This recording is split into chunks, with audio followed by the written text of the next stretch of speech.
Ridge Christian family. As many of you know, Greg is on a 2-month sabbatical this month and next month, which is pretty awesome. The guy's been here 36 years. So just give him a round of applause. I know he's not here, but his faithfulness, his commitment to this congregation, this community has been pretty cool to see. And I love the fact that our church leadership also values those kinds of things of giving time off like that to our ministers. So with him being gone, obviously you're going to hear from different voices this month and next. You heard from Brian King last week as he wrapped up that portion of our Exodus series. Next week you're going to hear from Noah, our kids and young adult minister, and then after that, David, and then I will wrap up this series. My name is Ryan Bennett. For those of you that don't know, I'm our student minister here at our Broken Arrow campus, and we are starting a series today called Just a Phase.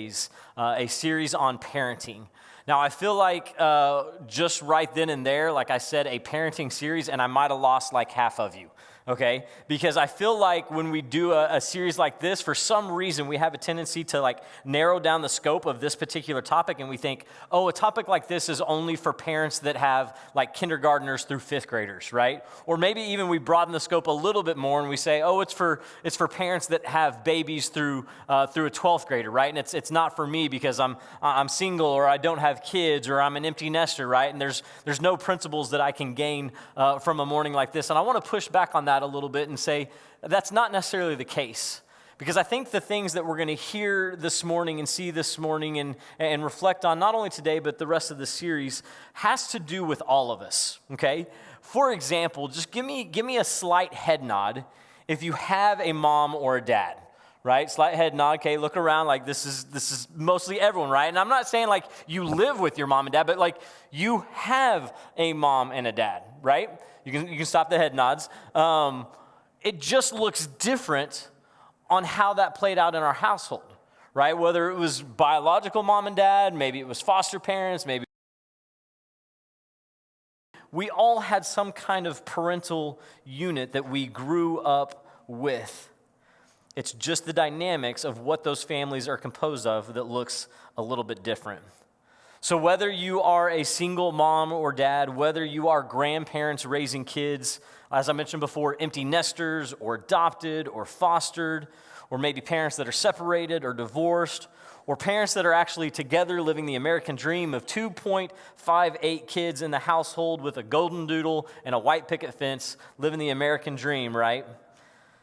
The fact of the matter is parents and family units make up this world, make up our culture, make up societies, and make up the neighborhoods around us. So what we need to realize is a message like this today applies to all of us, regardless if we have children or not, whether we're young or old, because we all are part or came from some kind of parenting or family unit.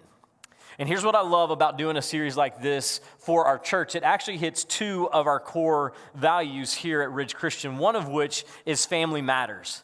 This idea that family or parent is the best place for discipleship to happen. That is our family matters value. The other one is the next generation, that the next generation is worth our sacrifice. And I think what you're going to see and hear today is not only is it a parenting series, but I think it's going to be just as much a next generation series, camouflaged as a parenting series, because the same principles and practices you're going to hear today can also apply to our nursery worker, our elementary volunteer, our student ministry, small group leaders, and so on. And here's why. Because we're going to define a phase as this. Here's what a phase is. A time frame in a kid's life when you can leverage distinct opportunities to influence their future. Let me say it again.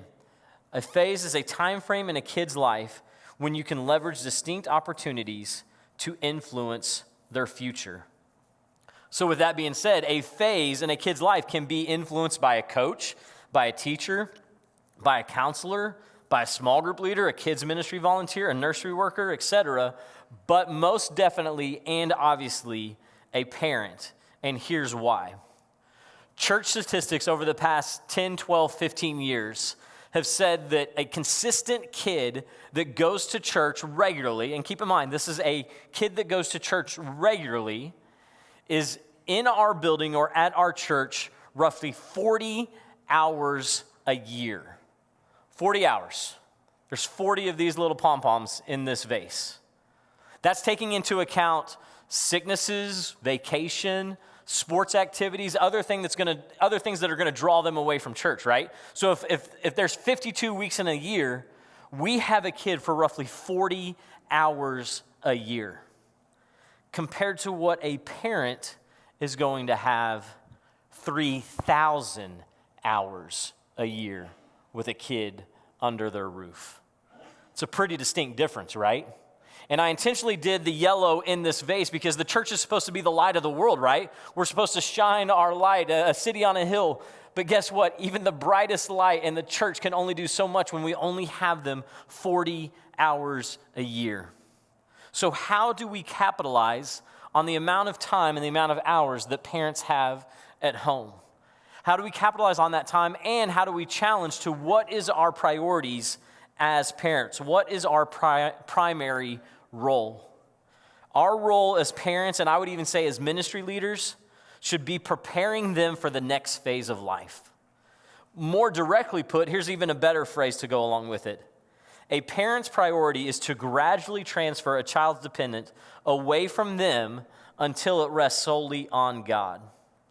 So how do we do that? How do we transfer a kid's dependence away from us until it rests on God?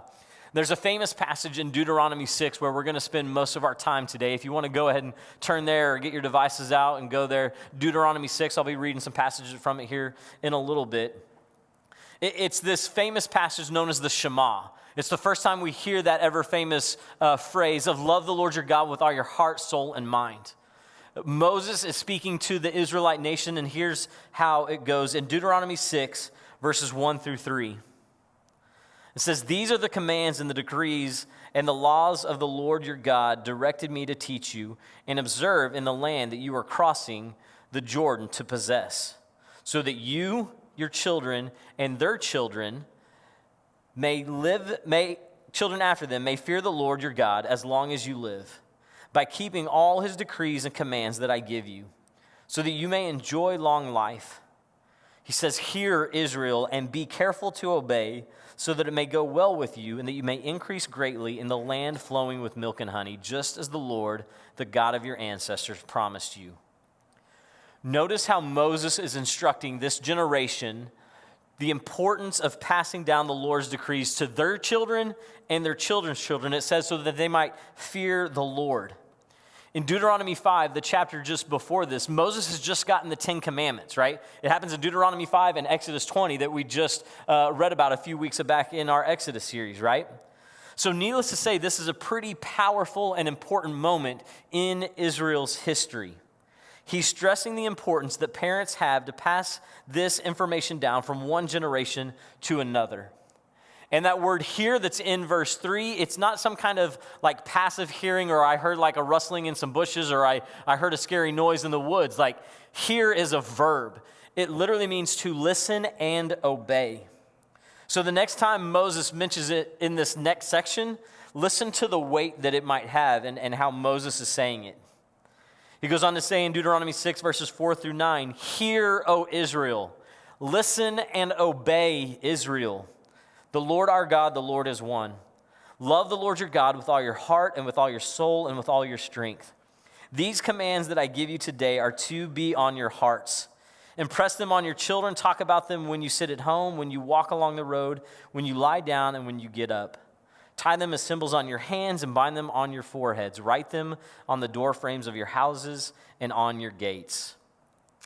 If you are a note taker, I would say the first thing we gain from this passage is that kids need parents who love God. Plain and simple. Kids need parents who love God. It said, love God with all your heart, soul, and strength. This past summer, 2 summers ago, out at Sunset Bible Camp, our theme was renew. And we looked at this particular verse, not the one from Deuteronomy 6, but in the New Testament, when it talks about love the Lord your God with all your heart, soul, mind, and strength. And we learned something really cool about that word strength. It's the Hebrew word ma'od. Ma'od. I think it's a really cool word. And it literally means like with everything you've got, exceedingly or abundantly. And there's a word we stole from one of the Bible Project videos. Don't know if any of you guys watch those, but they're really cool. And they use the phrase, your muchness. Now, I don't know if they made up a word, but we used it multiple times throughout the week at middle school camp, us various youth ministers, and we were challenging the kids, like, love the Lord your God with your muchness, with everything that you've got. So it begs us to ask the question today, how are we doing with that? How are we doing loving God with everything that we've got? Or do we just love God partially? Do we just love God conveniently or occasionally? Do we just love Him on Sunday mornings or maybe Sunday nights when we're at Ridge Group or Wednesday nights? Do you love Him with all your heart or just some of it?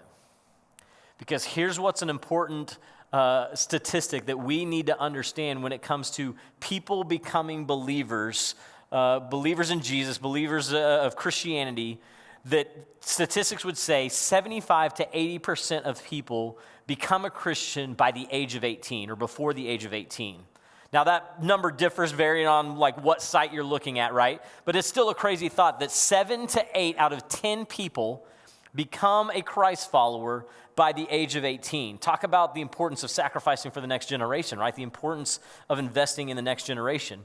But here's what's crazy. People have whittled down the statistics even more to figure out what kind of kid that becomes a believer also remains a Christ follower based on the values and the people in the household and how they were raised and how they valued going to church. So check this out. I'm going to throw out some numbers to you. They're going to be on the screen behind me. The numbers are kids who become active Christ followers as adults, okay? Kids who become active Christ followers as adults are this. If a mom and dad both go to church, 72% of kids will remain active as an adult. If mom only goes to church, that number drops to 15%. Whew. If dad only goes to church, that number jumps back up to 55%. Men, can I just kind of sub-preach a little bit on just the value of godly men and investing in the next generation, and that is what our kids and students need? And lastly, if neither mom or dad, only 6% of kids will remain active Christ followers as adults. Those are some weighty numbers, right? Needless to say, it stresses the importance of a mom and dad, a grandma or a grandpa, stressing the importance of loving God with all their heart, soul, and muchness. It's crucial to the faith of the next generation. But something else I want to point out about that passage is that "Hear, O Israel" phrase. I don't know if you caught it, right? He didn't say, "Hear, O parents." He didn't say, "Listen to me, parents." No, Moses acknowledges like the Israelite community plays a vital role in who they were and who they are. Right? That in the crowd is parents, right? But it's also aunts and uncles and grandmas and grandpas and family and friends. It's a cohesive unit, a community that they can do something more influential together when they widen their circle of community. So according to this text, there is a community element involved where parents should capitalize on the community they have around them, to allow other outside voices, Christ-like voices, to speak truth into the lives of their kids. And that parents should not have to feel the weight or the pressure of doing it all alone by themselves. Because remember what a phase is. A phase is a time frame in a kid's life when you can leverage distinct opportunities to influence their future. So that means all of us coming together to do it together, to do life together. It means parents being involved in Ridge Groups and Ridge Groups modeling it for their kids. And it means student ministry leaders investing in teenagers and kids church leaders investing in kids and early childhood workers investing in that age group, partnering together to do something greater than any parent can do on their own. So ultimately what is being said is that kids, student, teenagers, and I'm going to clump in young adults to this as well, they need adults in their life who are going to point them to Jesus, that are going to ask how their day was, that are going to say, "I love you" often, that are going to say, "I forgive you," or "Will you forgive me?" Someone that's going to give hugs regularly, that's going to be gracious, that's going to swing by a workplace and check in on them. Or as one Facebook post I saw earlier this week after the school shooting, it said, someone that is going to model love, joy, kindness, empathy, and respect because it's all homemade. Ultimately, someone who's going to love God with all their heart, soul, and strength, their muchness.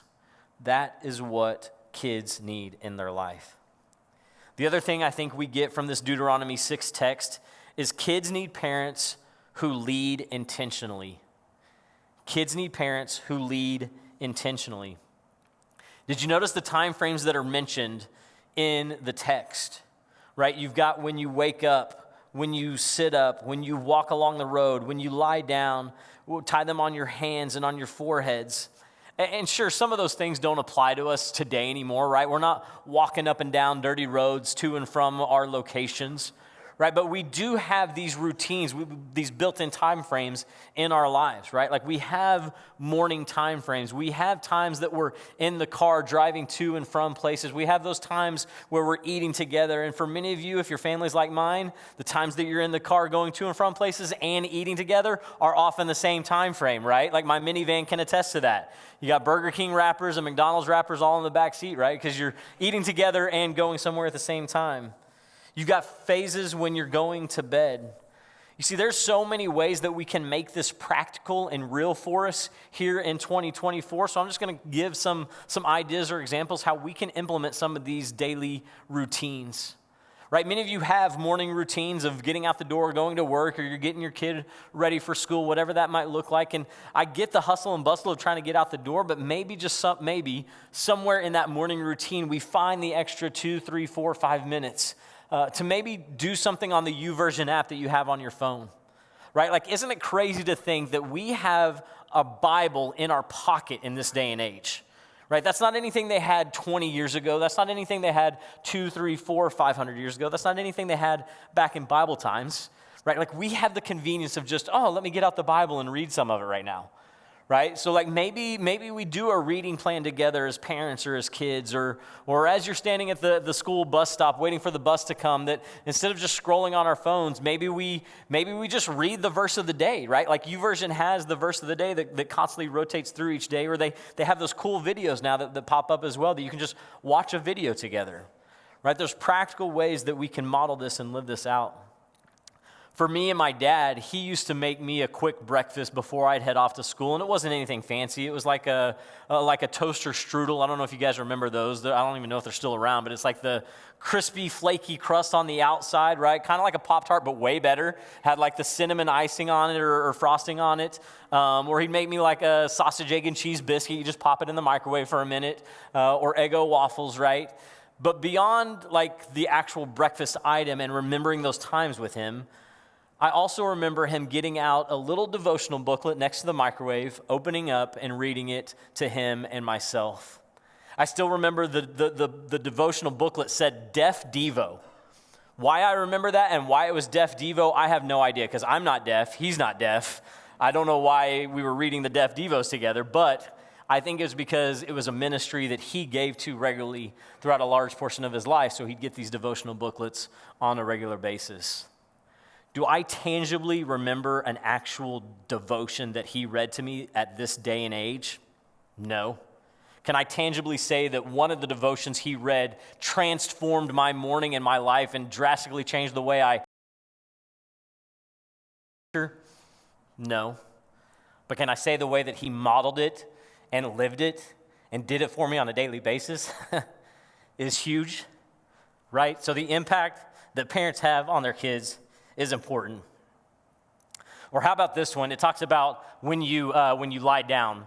For 3 summers when I was at college, I worked at Coweta camps in Branson, Missouri. It's a Christian sports camp out in Branson, and the camp leadership would often challenge us as college students. Keep in mind, we're college students, no kids yet. It's usually 2 college-age dudes responsible for a cabin of like 8 to 10 boys. The camp ranged from 7 to 12-year-olds, and we had them for either 13 days or 26 days. And I always had 26-day campers, so I was like their dad for a month. And here I am, a college student, no kids, whatever.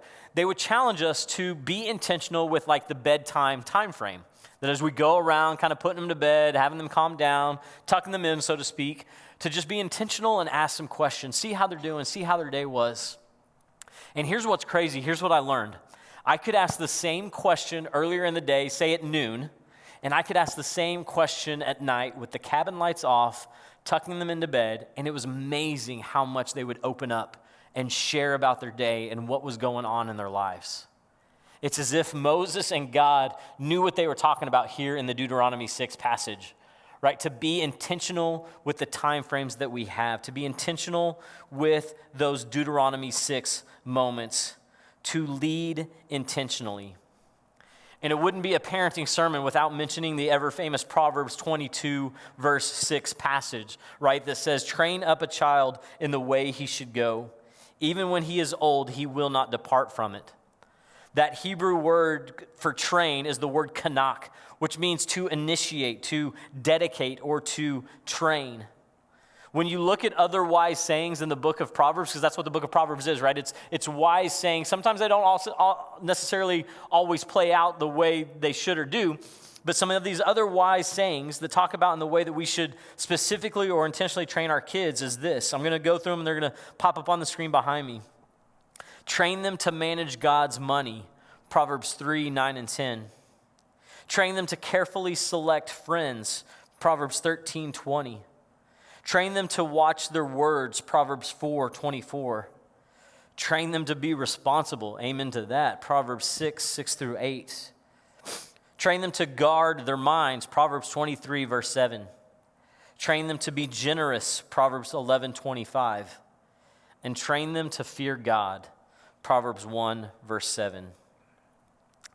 Lastly, and this would be point number 3, I think it's worth repeating, and I said a similar phrase to this earlier, but kids need parents who will help them prepare for the next phase and help them advance in their relationship with God.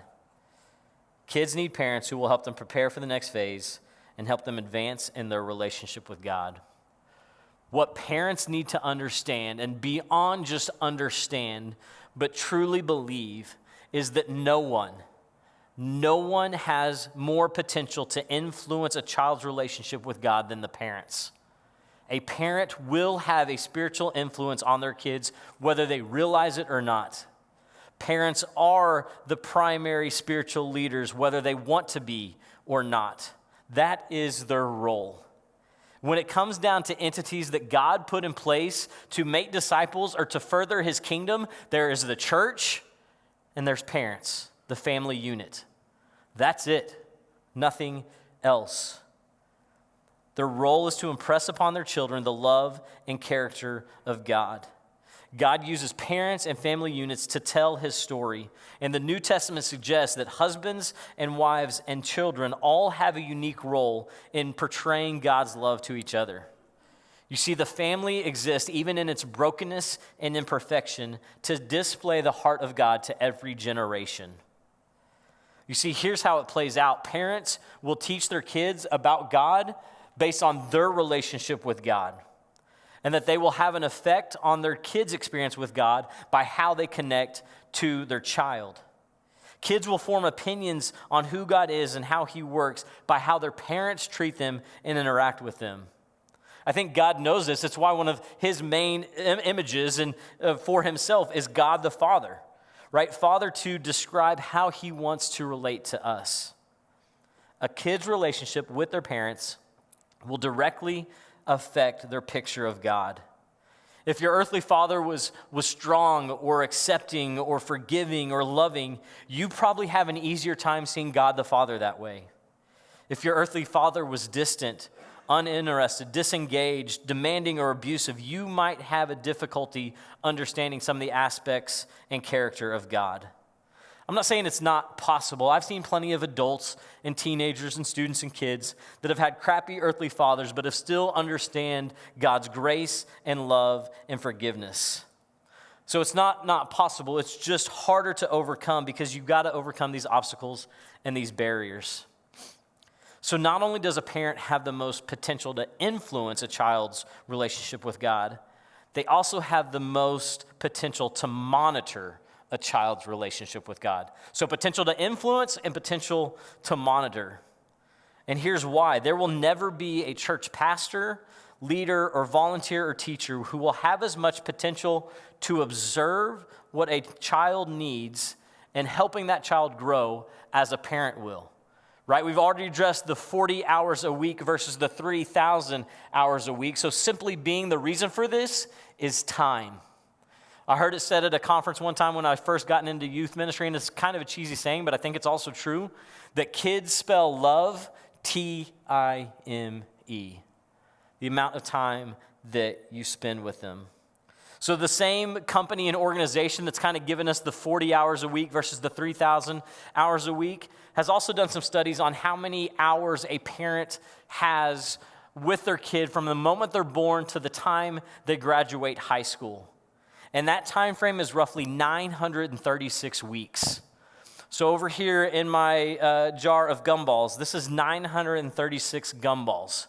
Marcia uses the same exact jar when she does her parent-child dedication called Embrace that we have every year in March, and challenges the parents with the same illustration of you have a certain amount of weeks with your kids, and each week those gumballs are removed, or in this case, marbles.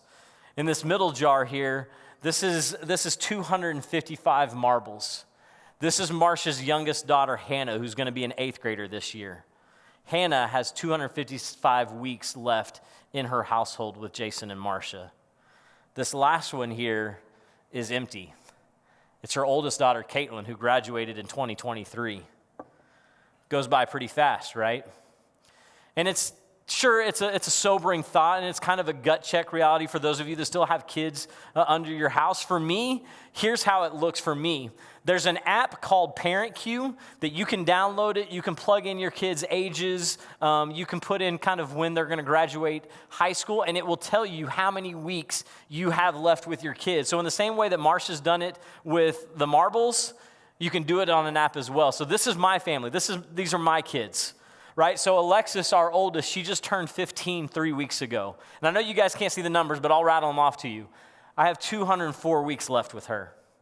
Easton, our second oldest, he just turned 13 last Saturday. 308 weeks left with him. Then you've got Hallie, our 10-year-old, 464 weeks until she moves on to what's next. And Cadence, our youngest, our 8-year-old, we've got 568 weeks left with her. Just kind of puts it into perspective, doesn't it? How much limited time we truly have to make an influence and an impact. That same company that created this Parent Queue app also has all sorts of resources that we take advantage of as a next-gen ministry, and they've got these parenting by the phases booklets or guides. So if you do have like a baby through a 12th grader, we've got these guides in our ministry area. So if you want to pop over to the early childhood area, the student center, the elementary area, you can grab one of these books. We would just ask that you grab it, read it, bring it back, and bless another parent with it so that we can be intentional with these phases. They also have a book called Don't Miss It. Literally, the tagline is parent every week like it counts. Don't miss it. And if we're honest, we realize and recognize that our lives have tons of phases from the time we're born to the time that we grow up. You've got the baby phase, you've got the diaper phase, you've got the teething phase, you've got the crawling phase, the walking phase. You've got the toddler phase and the asking why phase and the imaginary play phase, which also leads to the dress-up phase and the making messes around the house phase. You've got the preteen phase and a little bit more drama phase and the kids asking if they're wearing the right clothes phase and the teenager phase and the bro and the bruh phase combined with the hoodie phase. It's a crazy phase. You've got the learning to drive phase and the going off to college and leaving the house phase, and the moms and dads who are shopping for their college dorm room phase to make the college dorm room look really good. And we have a number of parents that just navigated that phase the past 2, 3, 4 weeks. I saw one mom post recently this week that it's been 3 weeks since she moved her daughter off to college, and she finds herself wandering around the house aimlessly, feeling sad for no reason, and can't stop thinking about the past. She says it actually has a name. It's called Mom and Collie. Right? Like what a bizarre feeling that here we've worked this whole time to prepare them for what's next. And then when what next actually come, it's just a bizarre feeling, especially when we're in that phase that they're leaving our house and preparing for what's next and entering the real world. And here's what's so interesting about this tension of preparing them for what's next. There's many of you that you can't wait for the next phase. Like you can't wait to get out of one particular phase and move on to the next. And let me name a couple, right? Like the diaper phase. Come on. Like let's get out of this, right? And move on to the next phase. Can we just get them potty trained and move on, right? How about the teething phase? Like the painful teeth cutting through the gums. Can we move on and get out of that phase? The liquid food diet moving to solid food phase, right? Like many of you moms are like, yes, please, can we move out of that phase and move them on, transition them to what's next? And then they start taking steps, and they start walking, and then they start riding a bike, and then they get their driver's license, right? And what a bizarre concept, right? That it's their true first taste of freedom, that they are entering the open roads of our Broken Arrow and Tulsa and Bixby side streets, and we're putting them on the highways of Tulsa at 16. Like, what are we thinking, right? But we are ultimately preparing them for what's next. So there's the tension of wanting to be to the next phase a little bit faster than others, but then there's also the tension of some of you just want time to stop, right? You want time to slow down, and you want to just enjoy the phase that you're in. And I get it. I'm a student minister. I enjoy working with teenagers. So for me, my oldest two that are now 13 and 15, like I'm enjoying this phase that they're in because I get to interact with them differently than I did when they were younger. My wife, on the other hand, she loves like the toddler preschool phase. She loved being in that phase. It's what she went to college for, right? She got a degree in early childhood and family development. So she loves that phase. But no matter what phase we're in, here's the challenge and the question we have to ask ourselves this morning. How are we leveraging distinct opportunities to influence their future? How are we leveraging distinct opportunities to influence their future? Why? Because every phase matters, and what you do at every phase matters. So don't miss it. Let's pray.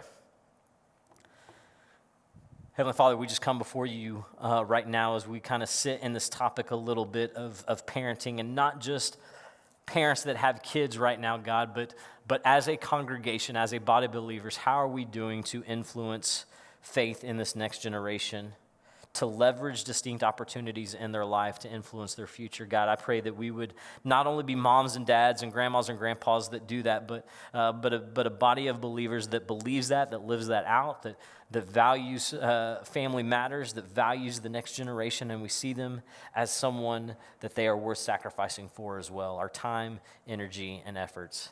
God, we thank you for you. You are God and we are not, and we thank you for sending your son Jesus as a sacrifice for us.